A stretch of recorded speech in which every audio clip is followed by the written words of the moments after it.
Welcome back to Facts and Opinions with Don. I'm Donald January Jr. Thanks for being here. In part 2 of the series about my spiritual journey, I'll discuss how things went after I began to pursue and understand spirituality. I'll talk about the changes that followed my discoverance of this new realm.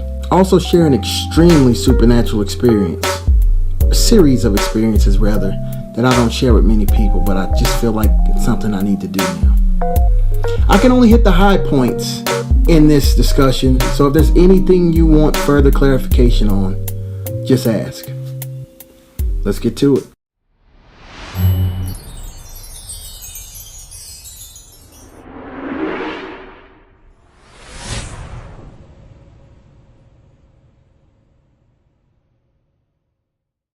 At this point in my life, I'm about 24 years old. I'm back in church, trying to find my way in life. Things are starting to look up though. After about 6 months out of the military, I was back to work at a pretty good job.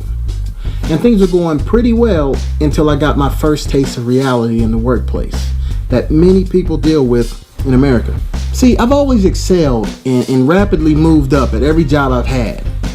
So it was troubling to be in a place that seemed to be a dead end for me.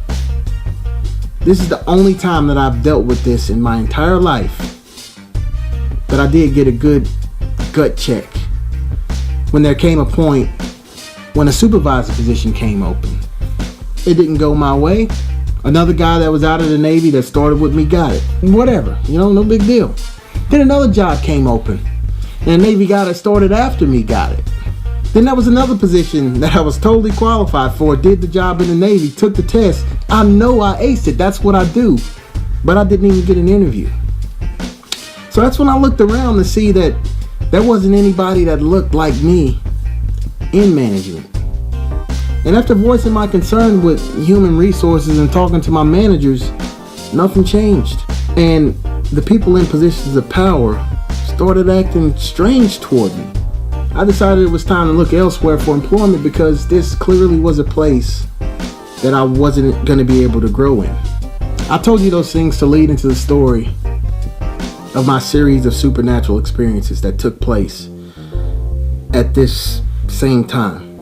Now, keep in mind as I tell you about this, other people saw it. At one point I thought it was pranks or somebody picking or making jokes. And there's probably quite a few people that still work at this place in Houston. And I'm not going to tell you the company, but a whole shop full of people were there while all these things were going on. And we were all just as bewildered. Probably, I'm sure it was pretty rough for the people that would give me a hard time to see these things as well. So let me just go ahead and get to it. It's going to be so liberating to finally get this out and off my chest. So there's one day where I'm about to go out for my 9 o'clock break. And keep in mind, no matter how this sounds, this is the honest to God truth, and it takes me a lot. It takes a whole lot for me to be able to share this. So just listen and pay attention. Go out for my 9 o'clock break, and whenever I come back, there's this little piece of paper that's there, and I could see there was a drawing on it. And with this drawing, there was a pencil.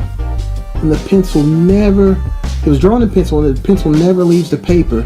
And it makes a vague outline, but I could see it. And I'm looking at it, I'm like, what's going on here? That looks like that, Pharaoh's mask, that King Tut stuff, right?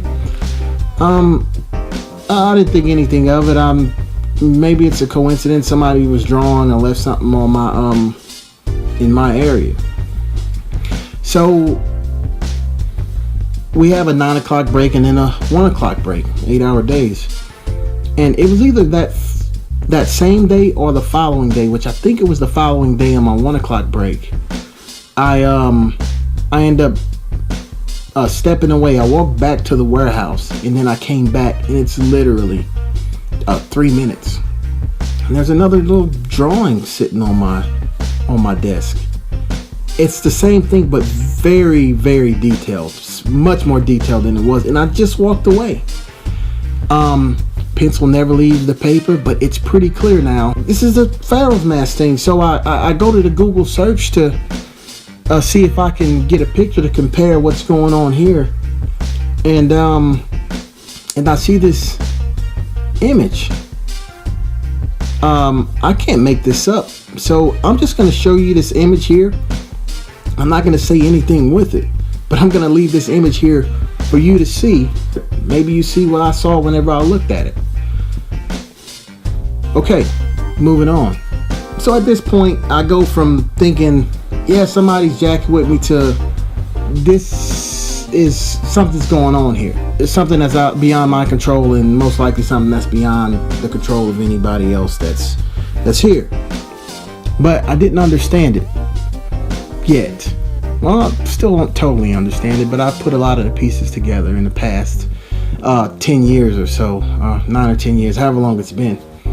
But we build these tools for the oil field, and whenever you put them in this big oven, you inject this epoxy in them, and it hardens and it protects all the electrical equipment that's in it, all the electronics. So the epoxy goes in, you put it in the oven, bake it 300-400 degrees, it hardens, bing, open it back up, your electronics are now protected. So the epoxy that you put in there, it kind of drips out. And it always drips out, and it kind of rolls into a pan, and as it hardens, it's just a little hardened clump, looks kind of like a piece of plastic. Well, this time you drop the tool in there, and the epoxy drips out as usual. And I'm not kidding, man. I so wish we were in the smartphone era back then. But it made 3 little perfectly like symmetrical angels. They were like, here's one connected to this one, here connected to this one, connected to this one. And not kidding, not making this up. There was clearly a horse on its hind legs, sitting in our epoxy tray. Needless to say, this is a little bit flabbergasted to anybody that's there, because at this point I don't believe in this stuff. I've never seen anything like it, and I'm sure everybody else hadn't seen it either. And I was sure nobody was jacking with me then. Whatever was going on was it was real, beyond my control and everybody else's. And a pastor friend of mine, the way he explains it was, what happened at this particular point in my life, the supernatural world intervened with the natural world.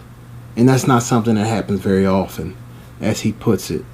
But imagine this being your life, and you seeing these things, and they relate directly to you. I don't care how much you don't believe. You have no choice but to give this some attention. Am I right? Is that fair? And that's what I did. Moving on. Now, I know how this sounds, so humor me, and please consider that what I'm telling you is totally true. At 25 years old, how do you handle this situation? Well, I didn't handle it well. Arrogance was my downfall. Now, I totally understand how this sounds, so I ask that you focus on the wisdom in my message rather than the things that you have most likely never experienced or even knew were real. I feel that the uncommon wisdom and knowledge that I've gained as a result of my experience is much more important than anything else. Just so you know, I'm not making this up, I'm going to show you my tattoos. These tattoos have been in my skin for 10 years, and it came at the time of arrogance and overconfidence that I'm telling you about. The Eye of Horus is a symbol of royalty and divine protection. That other tattoo sort of speaks for itself. Now, there were those things that happened at work, and then there were several things that happened on the outside of work. And this was all over a 2 to 3 week period. First, God had my curiosity.